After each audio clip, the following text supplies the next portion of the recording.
Hello friends, my name is Ravi Sharma and I welcome you in concept amplify. Actually हमने पिछले videos में शरभपुरी वंश के बारे में देखा और हम प्रसन्न मात्र तक देख चुके थे। आज हम जयराज से स्टार्ट करेंगे। Jayraj, Durgraj and the further जो भी किंग्स आए उनके बारे में आज डिस्कस करेंगे। तो प्रसन्न मात्र के बाद उनका बेटा जयराज आया। प्रसन्न मात्र के 3 बेटे थे, जयराज, जयराज एंड दुर्गराज मानमात्र। ठीक है, जयराज एंड दुर्गराज मानमात्र। तो जयराज ये कौन है? ये प्रसन्न मात्र के बड़े बेटे हैं। He was the Elder son of प्रसन्न मात्र। ओके, और इन्होंने एक्चुअली ये अप्रॉक्स 15 ईयर्स तक शासन किए एंड इनके मतलब जो ज़्यादा एविडेंसेस नहीं है, इनके पास कुछ एक ही एविडेंस है। वो ये है कि इन्होंने जो राजर्षि तुल डायनेस्टी है इसको अपने साम्राज्य में मिला लिया था। मतलब कि ही मर्ज राजर्षि तुल कुल डायनेस्टी इनटू हिज किंगडम। ये हो गया, जयराज की बात हो गई। अब हम बात करते हैं दुर्गराज मानमात्र की। दुर्गराज मानमात्र एक्चुअली ये प्रसन्न मात्र के छोटे बेटे हैं। जयराज के बाद इन्होंने राज किया and he issued 3 copper plates from Sirpur. इन्होंने 3 कॉपर प्लेट्स इशू किए हैं सिरपुर से, जो कि हमें कहाँ मिले हैं? एक आरंग में मिला है और एक 2 मिले हैं मल्हार में।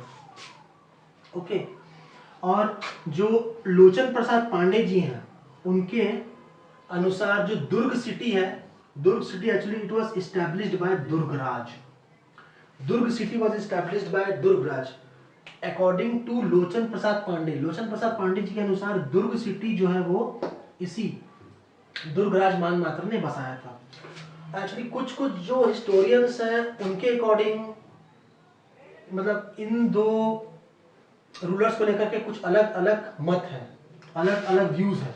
जैसे कि बालचंद्र जैन है, उनके अकॉर्डिंग वो ये कहते हैं कि जो जयराज, मानमात्र और दुर्गराज थे, है ना, ये एक सिंगल पर्सन थे। That is the name of a single person. इनका ये कहना है कि जो जयराज, मानमात्र और दुर्गराज है, प्रसन्न मात्र की जो जयराज दुर्गराज जो बेटे हैं, ये अलग अलग नहीं थे, ये एक ही थे। But according to doctor Ajay Mishra Shastri, Ajay Mishra Shastri क्या कहते हैं कि जयराज और मानमात्र दुर्गराज जो थे वो अलग अलग रूलर्स थे। वो एक रूलर्स नहीं, एक ही रूलर नहीं था, वो अलग अलग थे। मतलब कि बालचंद्र जैन जी क्या बोल रहे हैं? ये तीनों एक ही आदमी है, एक ही आदमी का नाम है। Okay, but doctor Ajay Mishra Shastri क्या कह रहे हैं कि जो ये दोनों रूलर्स हैं वो अलग अलग हैं। जयराज और दुर्गराज आर डिफरेंट पर्सन्स। तो ये जो है, ये चीजें आप इसको थोड़ा सा ध्यान दीजिएगा, ये नेम्स को भी ध्यान दीजिएगा कि ये अकॉर्डिंग टू मतलब पूछ लेता है एग्जाम में एक्चुअली, तो इसको आप याद रखिएगा। Okay, now comes the 6th ruler, Sudevaraj. Sudevaraj Durgaraj Manmatra के बड़े बेटे हैं। Okay, elder son of Manmatra. Durgaraj Manmatra के हम लोगों ने पहले देखा कि उनके कितने थे? 3 बेटे थे। दुर्गराज मानमात्र के 3 बेटे थे, सुदेवराज, प्रवरराज 1 एंड व्याघराज।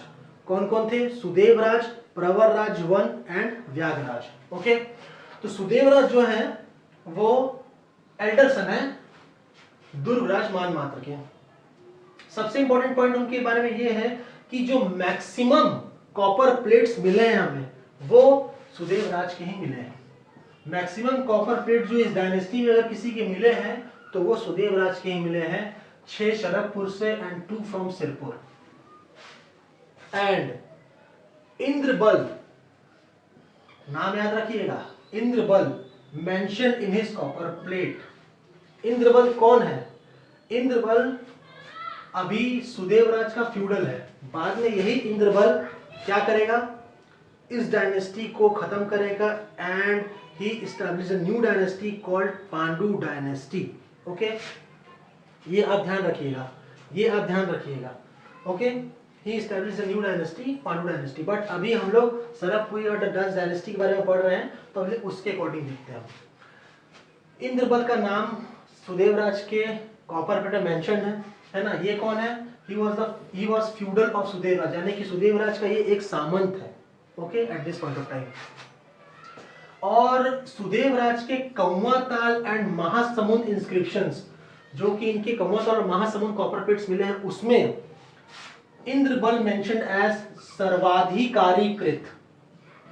सर्वाधिकारीकृत जैसे कि जो डायनेस्टीज में क्या बोलेंगे, जो मिनिस्टर्स होते थे, मिनिस्टर्स को सर्वाधिकारीकृत बोला जाता था।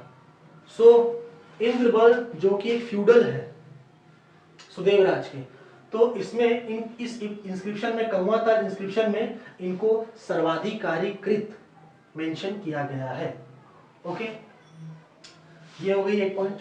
मोस्ट इंपॉर्टेंट पॉइंट कि इन्हीं के समय during the reigns of Sudev Raj, यानी कि ड्यूरिंग मतलब इनके शासन काल में, during the reigns of Sudev Raj, Rajarshi Tul dynasty ruler Bhimsen to, हम लोगों ने राजर्षि तुल डायनेस्टी के रूलर्स के बारे में पढ़ा था, सुरा, दैत, विभीषण, भीमसेन दैत द्वितीय एंड भीमसेन द्वितीय। ओके, उनका जो लास्ट रूलर है Bhimsen two, what he did, he attacked Sirpur in the reigns of Sudev Raj, यानी कि सुदेव राज के शासन काल के समय ही भीमसेन टू ने सिरपुर पर अटैक कर दिया था।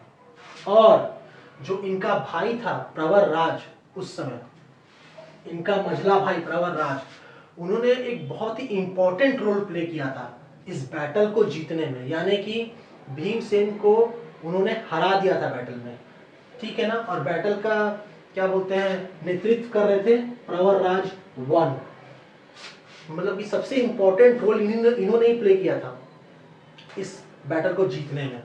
ओके, तो ये आप लोग याद रखिएगा कि इनके समय राजर्षि तुल डायनेस्टी के भीमसेन द्वितीय, यानी कि Bhimsen two, he what he did, he attacked in Sirpur. And एक और पॉइंट है कि अकॉर्डिंग टू अजय मिश्र शास्त्री, इसी समय सिरपुर में, इसी समय क्या बोलते हैं, ये सुदेव राज ने सिरपुर सिटी इस्टेब्लिश की, है ना। सुदेव मतलब कि सिरपुर जो इनका सेकंड कैपिटल था, वो इन्होंने इसी समय बनाया, इन्होंने बनाया सुदेव राज ने। क्यों बनाया, सिक्योरिटी के पॉइंट ऑफ व्यू से, सुरक्षा को ध्यान में रखते हुए इन्होंने ये सेकंड कैपिटल बनाया था Sirpur.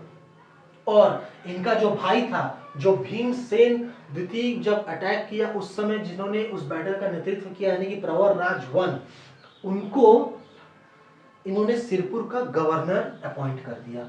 He appointed Pravar Raj one as governor of Sirpur. तो ये कुछ पॉइंटर्स हैं इस डायनेस्टी के, सुदेव राज के बारे में, ठीक है, आप लोग देख लीजिएगा। हम लोगों ने अभी जयराज के बारे में बात करी, दुर्गराज मानमात्र के बारे में बात करी, सुदेव राज के बारे में बात करी। अब हम आगे चलते हैं प्रवर राज के बारे, प्रवर राज वन एंड उनका जो सन है प्रवर राज टू, अब उसके बारे में बात करते हैं। ओके, सो फ्रेंड्स, अब हम बात करते हैं प्रवर राज टू की। प्रवर राज टू जो थे, he is the brother of Sudev Raj. Most important work he done is he transferred his capital from Sharavpur to Sirpur. Okay, ये एक्चुअली सिरपुर के गवर्नर थे अपने ब्रदर के टाइम में, यानी कि सुदेव राज के टाइम में। एंड व्हेन सुदेव राज की डेथ हो जाती है, उसके बाद फिर प्रवर राज वन रूलर बनते हैं। तो एट दैट टाइम ये क्या करते हैं कि जो इनकी कैपिटल रहती है शरवपुर, वो उसे वहां से ट्रांसफर करते हैं और सिरपुर ले आते हैं। तो इस समय इनकी कैपिटल जो सिरपुर है।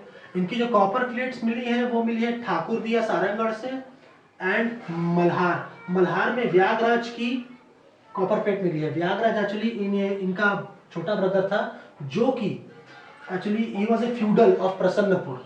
तो प्रसन्नपुर मल्हार एरिया जो है, वहां से ये व्यागराज की कॉपर प्लेट है, जो कि प्रवर राज के शासनकाल के दौरान बनाई गई थी। ओके, तो प्रवर राज ने एडमिनिस्ट्रेशन जो है प्रसन्नपुर यानी कि मल्हार का, वो व्यागराज को सौंप दिया as a feudal. Means Vyagraj is the feudal of Pravar Raj one, okay, in Prasannapur Malhar. और मल्हार कॉपर प्लेट से हमें ये भी मेंशन मिलता है कि इस डायनेस्टी को शरवपुरी डायनेस्टी के अलावा एक अमरार डायनेस्टी भी बोलते हैं। This dynasty is also called Amarar dynasty.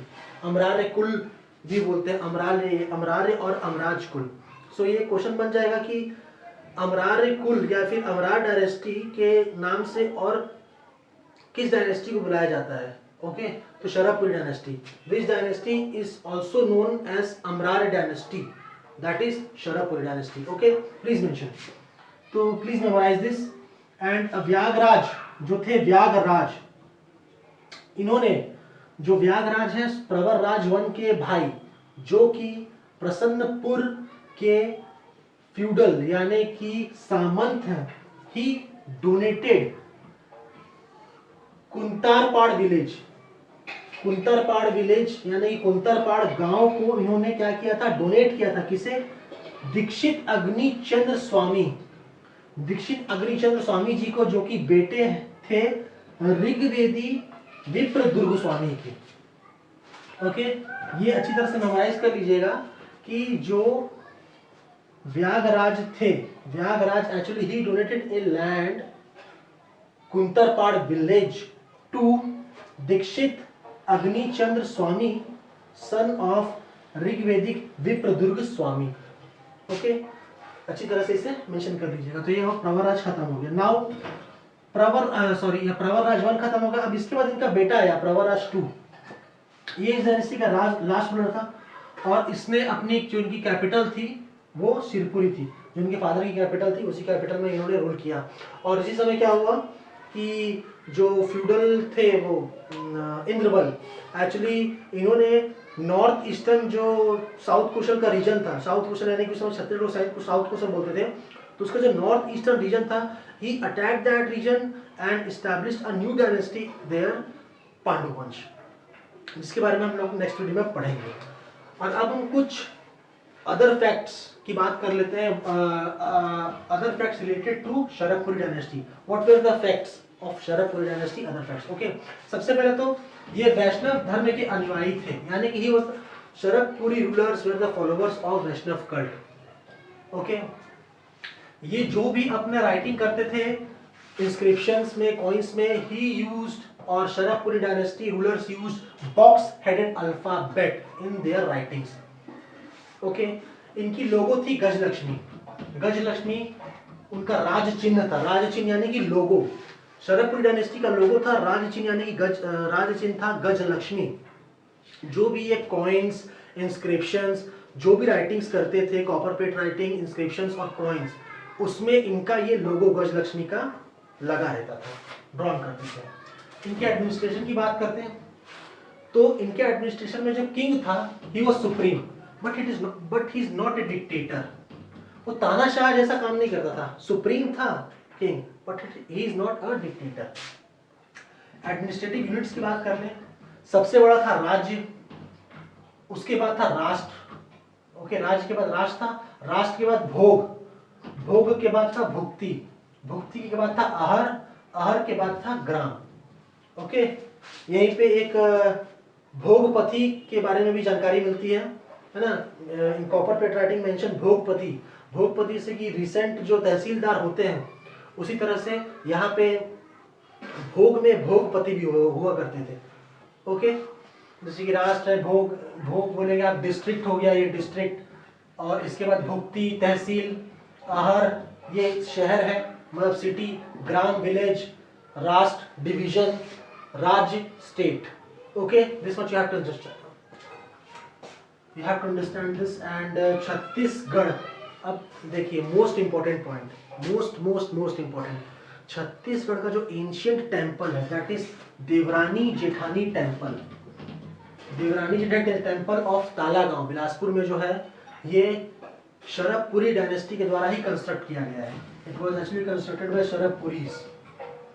Chhattisgarh ancient temple, Devrani Jethani temple, 5th-6th century के दौरान ये टेम्पल का कंस्ट्रक्शन हुआ था, तो इसको आप अच्छी तरह से मेमोराइज कर लीजिएगा। और साथ ही साथ जो अष्टमुखी क्या बोलते हैं मूर्ति है रुद्र शिव की, अष्टमुखी आइडल ऑफ रुद्र शिवा, तालागांव में है ये भी। It was also established by Sharabhpuris. ये हो गया, ये कुछ पॉइंट हो गया। Last but not the least, Sharabhpuris जो भी इंस्क्रिप्शन राइट करते थे, they not use any kind of picture in this.